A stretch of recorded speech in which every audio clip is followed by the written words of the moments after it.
Bonjour à tous, bienvenue au 12h50 de LCA. Au sommet de cette édition, sortie officielle de la 10e promotion du centre pastoral sanitaire Camilianoum. C'était samedi dernier à Ouagadougou. Cette promotion se dit prête pour servir et apporter son aide à la population. Des détails dans cette édition. Le Premier ministre français Édouard Philippe à Dakar pour une visite officielle de 2 jours. Au menu des échanges, sécurité et coopération. Ce sont là les principaux titres de cette édition. Merci de suivre l'actualité sur LCA. Au Niger, retour à la case prison pour Hama Amadou. Rentré jeudi à Niamey après 3 ans d'exil, l'ancien président de l'Assemblée nationale du Niger a été arrêté très tôt ce matin.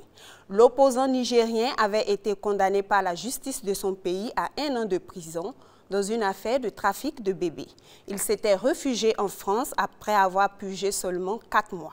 C'est accompagné de son avocat, Maître Mossi Boubacar, qu'il s'est présenté à la brigade de gendarmerie nationale de Niamey. Hama Amadou est incarcéré à la maison d'arrêt de Filengue à 180 km au nord de Niamey. Lutte contre le terrorisme à présent, la force du G5 Sahel affirme avoir mené avec le soutien de Barkhane une opération d'envergure au Mali les 2 premières semaines de novembre dans le centre et le nord du pays. Selon un communiqué officiel, lors de cette opération, 25 terroristes ont été tués ou capturés, plusieurs dizaines de motos récupérées. Une centaine de téléphones ont été également saisis. Ils pourraient constituer une véritable mine d'informations, ajoute le communiqué. Versé dans le chapitre lutte contre le terrorisme, cette mise en garde du Burkina Faso.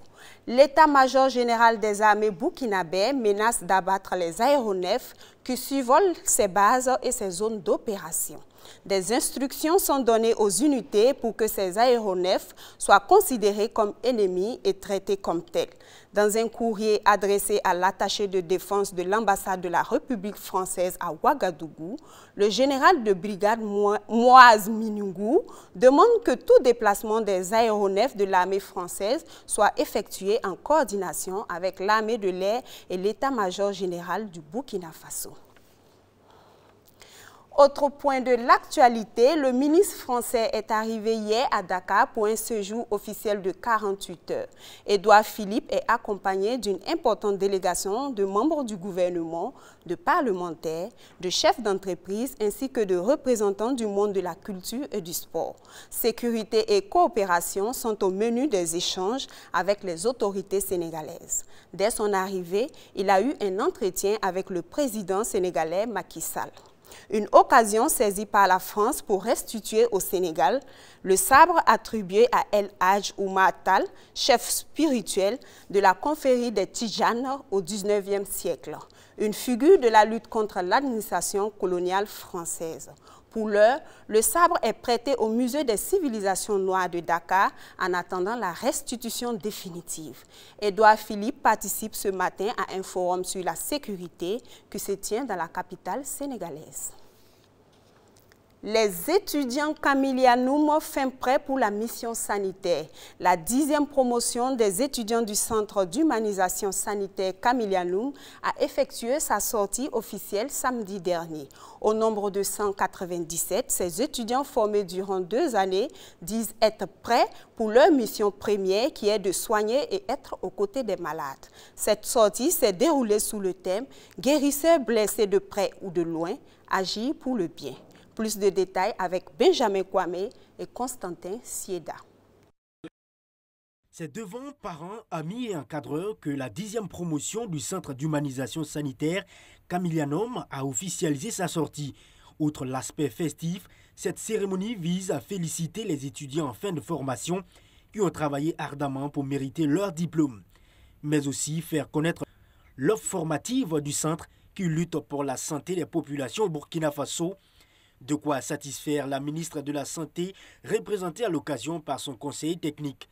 C'est une formation de plus qui vient aider le gouvernement dans sa politique d'accroître le capital humain dans le secteur de la santé. Le ministère de la Santé, à travers le ministre de la Santé, accueille vraiment avec joie cette promotion qui vient de sortir. et qui va probablement contribuer à améliorer et à renforcer le système de santé. Comme vous le savez, le système de santé dans son entièreté compte sur des hommes et des femmes d'une compétence certaine pour l'offre de soins de qualité. Et en tout cas, la formation que ce centre offre vient compléter ce que fait déjà les écoles de formation. Et c'est vraiment un avantage pour le Burkina de bénéficier déjà de ces compétences. 23 ans déjà que le centre du Camilianum existe et pour cette 10e promotion, les étudiants ont choisi comme thème des guérisseurs blessés, de près ou de loin, agir pour le bien. Un thème qui demande beaucoup d'humanisme et d'engagement, d'où leur mission première. Un bon agent de santé, il faut qu'il se sache lui-même petit devant les souffrants. Il doit savoir que quand il a un malade qui souffre devant lui, je prends par exemple quelqu'un qui a la fièvre, il faut que lui-même, il se voit malade et envahi par la fièvre d'abord, afin de pouvoir comprendre le malade qui est devant lui. C'est donc dire que nous attendons que ces messieurs et puis ces dames puissent vraiment être des guérisseurs blessés. Après 2 années d'apprentissage sur les sujets en rapport avec les besoins des malades, sur la notion d'humanisation et sur la spiritualité sanitaire au Burkina Faso, ces étudiants au nombre de 197 se disent désormais humanisés et prêts pour être au chevet des malades.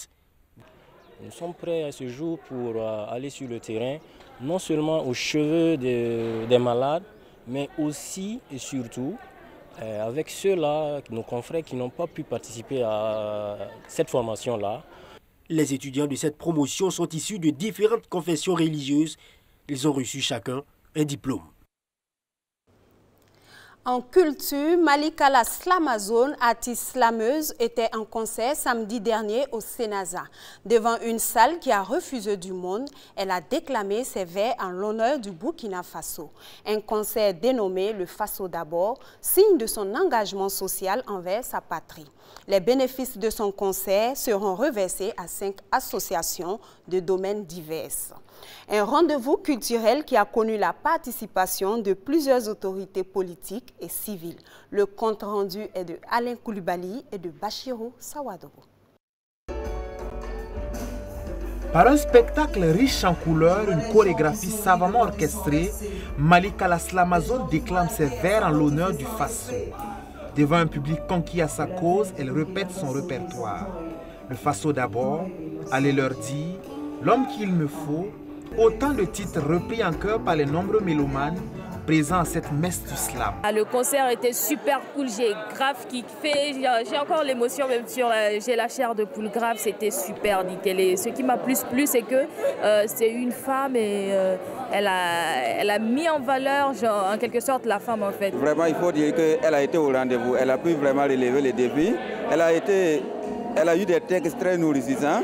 Vu le contexte sécuritaire du pays, il faut se dire que vraiment le message passait vraiment très propice pour le moment. Pour l'artiste, c'est une nouvelle page qui s'ouvre pour sa carrière. Un premier concert qu'elle place sous la coupe de l'unité nationale et de la paix au Faso. Le Faso d'abord comme ça pour rappeler les valeurs que chaque Burkinabé a. Pas pour leur apprendre les valeurs parce que nous connaissons déjà les valeurs.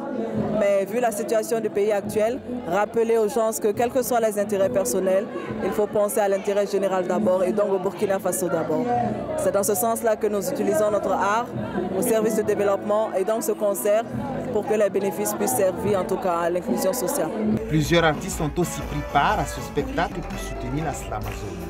Ensemble d'un même cœur, ils ont appelé l'assistance, à l'entente et à la cohésion sociale.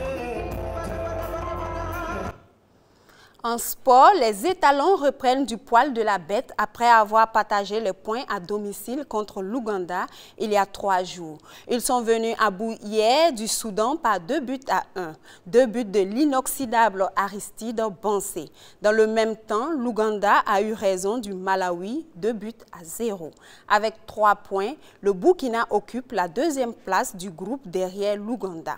Le prochain match des étalons est prévu pour mars 2020. face au Malawi. Eudoxie Yao et son contrat de 30 millions. Au départ, c'était une histoire d'une belle collaboration. Une star qui associe son image à une marque de moto. Ça devrait être du gagnant-gagnant entre Eudoxie et son partenaire. Mais finalement, l'histoire a tourné court. La bulle de 30 millions a explosé pour n'être qu'une simple décharge de 250 000 francs. Oumou Konaté.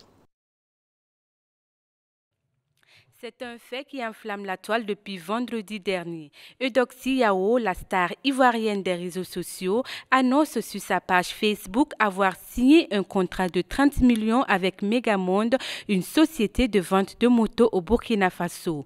Peu de temps après cette publication mensongère, Megamonde apporte un démenti dans lequel elle mentionne le vrai montant qui s'élève à 250 000 francs CFA. Ce démenti a surpris plus d'un qui ont manifesté leur déception. Quant à Eudoxie Yao, elle n'a pas tardé à modifier la publication mise en cause en révélant le montant initialement annoncé. L'homme plastique, un chassé plastique vivant. C'est en tout cas l'image que donne le Sénégalais Modou Fall avec son boubou confectionné avec des déchets en plastique. À Dakar, on l'appelle l'homme plastique, un curieux personnage qui lance un message d'alerte et de détresse sur le péril qui menace la planète. On pourrait prendre Modou Fall pour un malade mental à l'image de ceux qui écument nos marchés. Mais en réalité, derrière l'accoutrement de l'homme plastique, Modou Fall est un gendarme de métier, un commerçant qui mobilise ses pairs pour nettoyer le marché de Sandara. Quand il est envahi d'ordures, il dirige aujourd'hui une ONG qui s'appelle Sénégal Propre.